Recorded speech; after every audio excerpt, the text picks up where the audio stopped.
بسم اللہ الرحمن الرحیم۔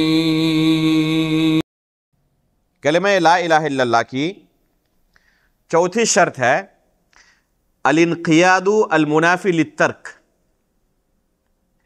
سر تسلیم خم کر دینا، ترک نہ کرنا، نہ چھوڑنا۔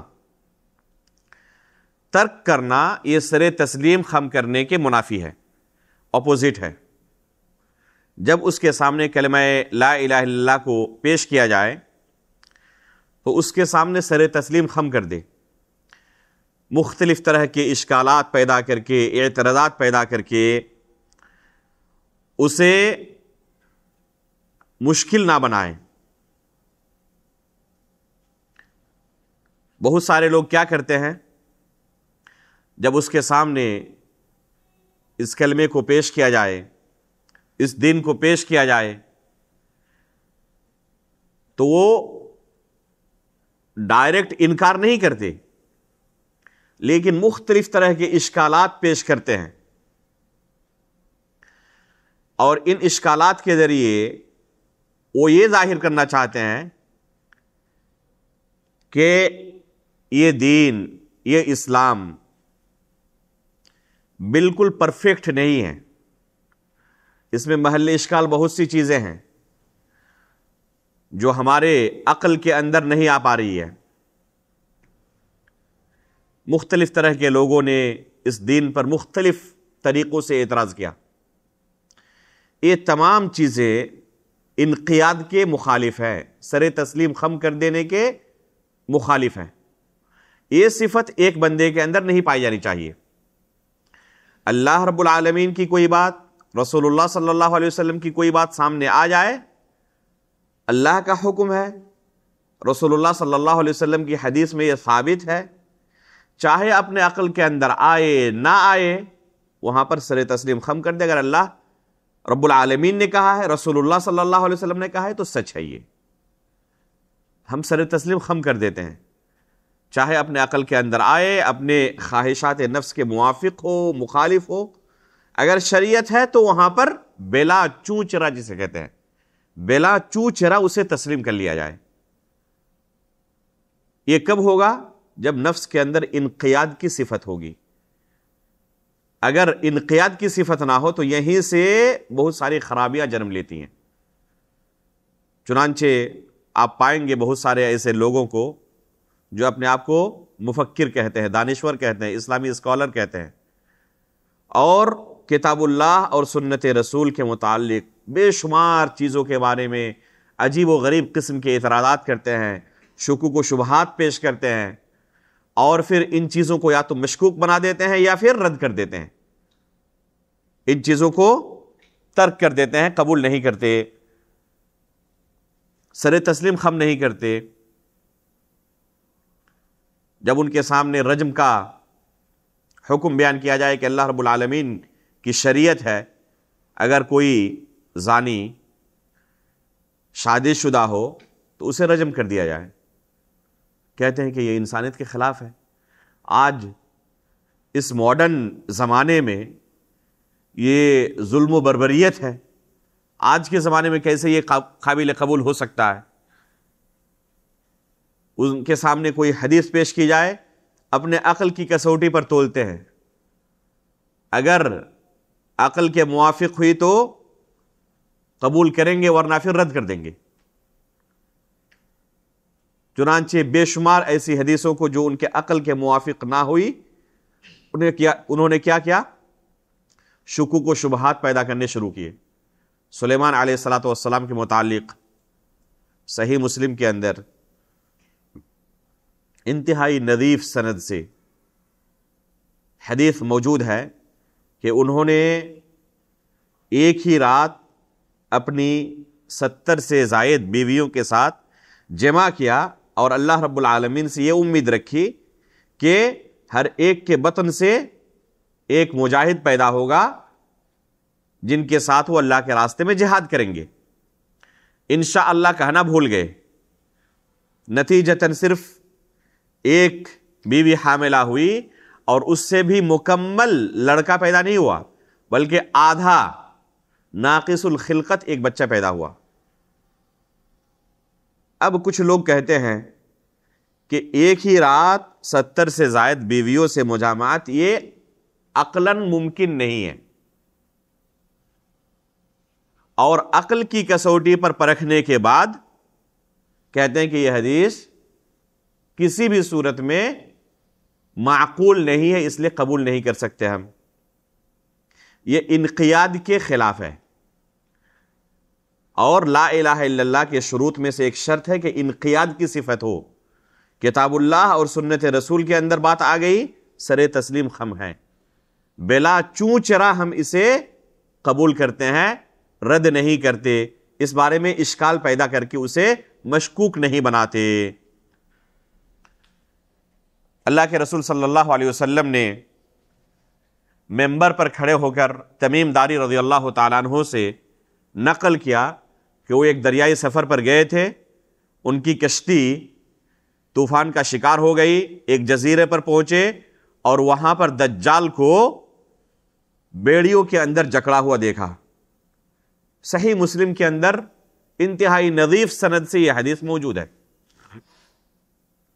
لیکن کچھ لوگ اشکال پیش کرتے ہیں کہ آج سائنس اتنی ترقی کر چکی ہے، ٹیکنالوجی اتنی ترقی کر چکی ہے، اگر حقیقت میں دجال کسی جگہ پر دنیا کے کسی حصے میں جکڑا ہوا ہوتا تو آج دنیا اتنی ترقی کر چکی ہے کہ اس کی دریافت ہو جاتی اور وہ ظاہر ہو جاتے، لیکن 14 صدیاں گزر جانے کے بعد بھی کوئی پتہ نہیں لگ پایا۔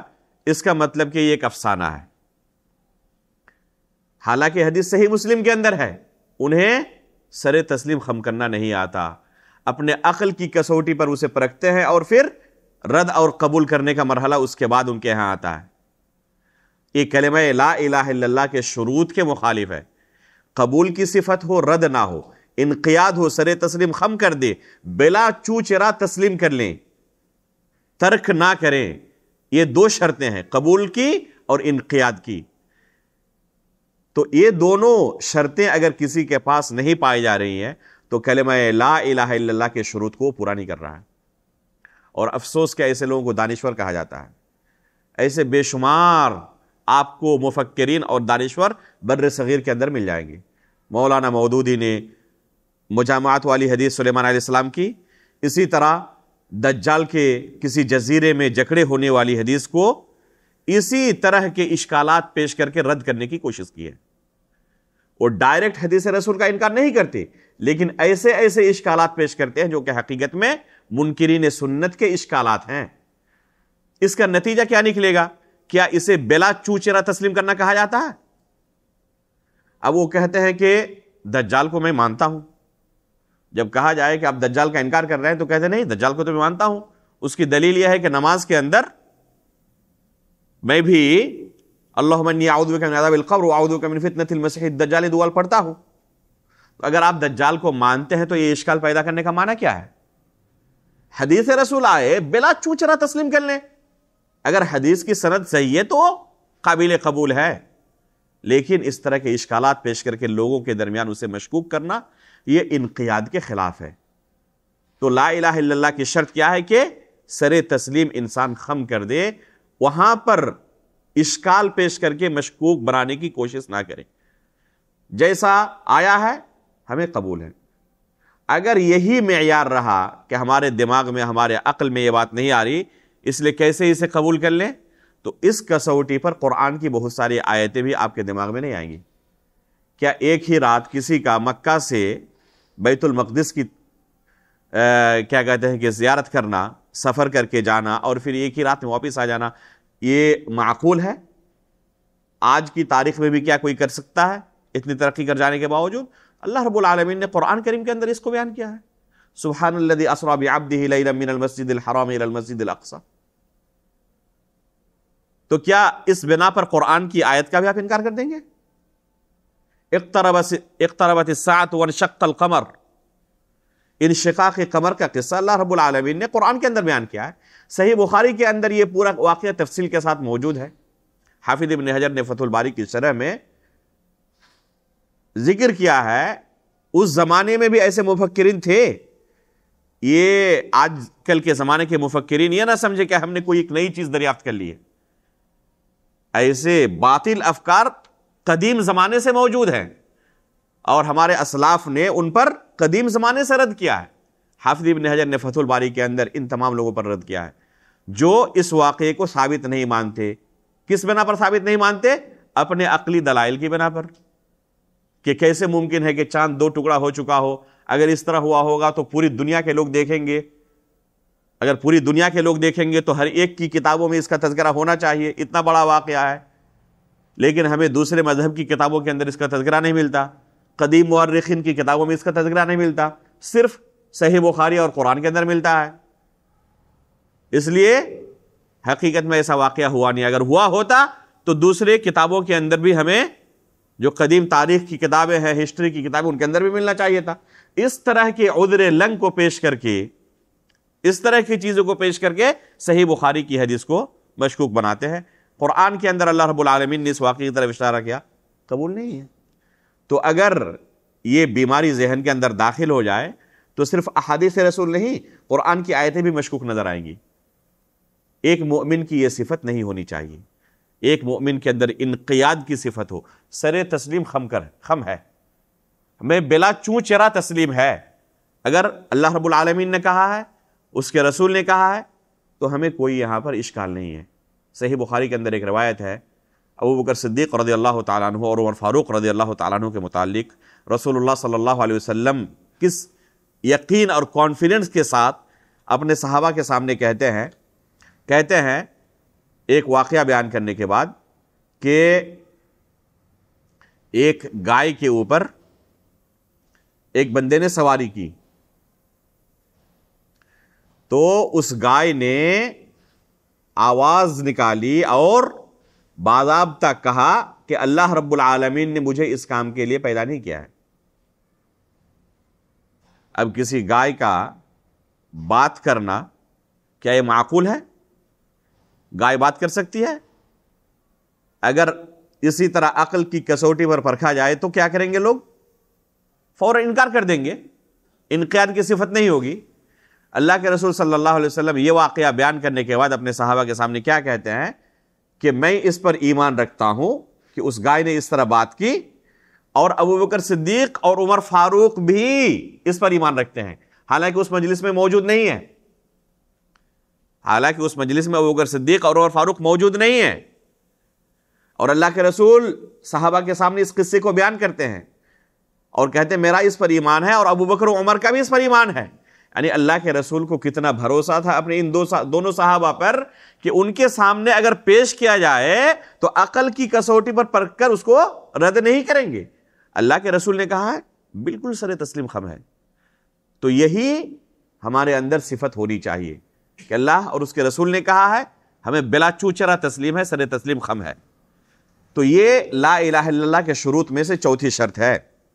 اللہ رب العالمین نے اس بارے میں فرمایا وَمَن يُسْلِمْ وَجْهَهُ إِلَى اللَّهِ وَهُوَ مُحْسِنٌ فَقَدِ اسْتَمْسَكَ بِالْعُرْوَةِ الْوُثْقَىٰ وَإِلَى اللَّهِ عَاقِبَةُ الْأُمُورِ. وَمَن يُسْلِمْ وَجْهَهُ إِلَى اللَّهِ وَهُوَ مُحْسِنٌ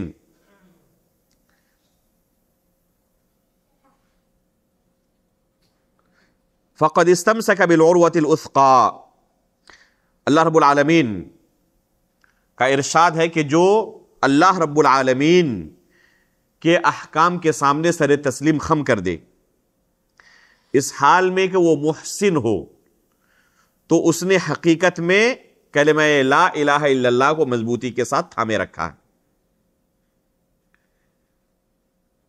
اس آیت میں اللہ رب العالمین نے ایک مؤمن کی صفت یہ بیان کی کہ وہ سر تسلیم خم کر دیتے ہیں. وَمَن يُسْلِمْ وَجْهَهُ إِلَى اللَّهِ، کہ ایک بندہ، ایک مؤمن بندہ اللہ رب العالمین کے احکام کے سامنے کیا کرتا ہے؟ استسلام کی صفت اس کے اندر ہوتی ہے. وہ سر تسلیم خم کر دیتا ہے، بلا چوچرا تسلیم کر لیتا ہے. اور ساتھ میں کہا وَهُوَ مُحْسِن، اس کے اندر احسان کی صفت ہوتی ہے. احسان کسے کہتے ہیں؟ اللہ رب العالمین نے یہاں پر وَهُوَ مُحْسِن کا لفظ استعمال کیا. احسان کا معنی جاننا ہو تو حدیث جبریل کو دیکھیں. اللہ کے رسول نے اس کی تعریف بیان کی، ان تعبد اللہ کأنک تراہ فإن لم تکن تراہ فإنہ یراک، اللہ کی ایسے عبادت کرو جیسے تم اللہ کو دیکھ رہے ہو، اگر اسے نہیں دیکھ سکتے تو یہ تصور ہو کہ اللہ تعالی ہمیں دیکھ رہا ہے۔ اسے کہتے ہیں احسان، یعنی خشوع خضوع کے ساتھ، انتہائی اتقان کے ساتھ اللہ کی عبادت کرنا، اسے احسان کہتے ہیں۔ بندے کے اندر یہ تصور ہو کہ اللہ رب العالمین مجھے دیکھ رہا ہے۔ اگر یہ تصور ہو جائے تو انسان عمل کے اندر اتقان پیدا کرتا ہے، پختگی کے ساتھ عمل کرتا ہے، خشوع خضوع کے ساتھ عمل کرتا ہے۔ تو جو اللہ رب العالمین کے سامنے سر تسلیم خم کر دے اور اس کے عمل میں اس طرح خشوع خضوع ہو، اتقان ہو، تو حقیقت میں اسی بندے نے کیا کیا؟ لا الہ الا اللہ کو مضبوطی سے تھاما۔ تو اللہ رب العالمین نے لا الہ الا اللہ کو مضبوطی کے ساتھ تھامنے والا کسے قرار دیا ہے؟ جس کے اندر استسلام کی صفت ہو، جس کے اندر اس طرح سر تسلیم خم کرنے کی صفت ہو۔ یسلم وجہہ ان ینقد والعروۃ الوثقی ہی کلمۃ لا الہ الا اللہ، جیسے کہ اس سے پہلے آپ کے سامنے بیان کیا گیا کہ سعید بن جبیر، اسی طرح ضحاک رحمہ اللہ، بلکہ ان سے پہلے عبداللہ بن عباس رضی اللہ تعالیٰ عنہ، ان سلف صالحین نے العروۃ الوثقی کی کیا تفسیر کی ہے؟ کلمہ لا الہ الا اللہ سے۔ تو جس نے سر تسلیم خم کر دیا اس نے حقیقت میں کلمہ لا الہ الا اللہ کو مضبوطی کے ساتھ تھاما۔ اسی طرح اللہ رب العالمین نے حکم دیا ہے وَأَنِيبُوا إِلَىٰ رَبِّكُمْ وَأَسْلِمُوا لَهُ، وَأَسْلِمُوا لَهُ أي انقادوا له واستسلموا له، استسلام کی صفت ہو کہ اللہ رب العالمین کی طرف تم پلٹ آؤ اور اس کے لیے سر تسلیم خم کر دو۔ اسلموا له یعنی انقادوا له، اس کے لیے انقیاد کی صفت تمہارے اندر ہو، تو انقیاد کہتے ہیں سر تسلیم خم کر دینا۔ تو اللہ رب العالمین کی طرف پلٹنے کا بھی اللہ نے حکم دیا اور اس کے لیے سر تسلیم خم کر دینے کا بھی حکم دیا۔ اسی طرح اللہ رب العالمین کا ارشاد ہے فَلَا وَرَبِّكَ لَا يُؤْمِنُونَ حَتَّى يُحَكِّمُوكَ فِي مَا شَجَرَ بَيْنَهُمْ ثُمَّ لَا يَجِدُوا فِي أَنفُسِهِمْ حَرَجًا مِّمَّا قَضَيْتَ وَيُسَلِّمُوا تَسْلِيمًا۔ اس آیت کے اندر اللہ رب العالمین نے بیان کیا کہ اس وقت تک وہ مومن نہیں ہو سکتے یہاں تک کہ اپنے آپس میں جو اختلافات ہوتے ہیں ان معاملات میں آپ کو اپنا حکم اور فیصل تسلیم نہ کر لیں، پھر جو آپ فیصلہ کر دیں بلا چوں چرا اس فیصلے کو تسلیم نہ کر لیں۔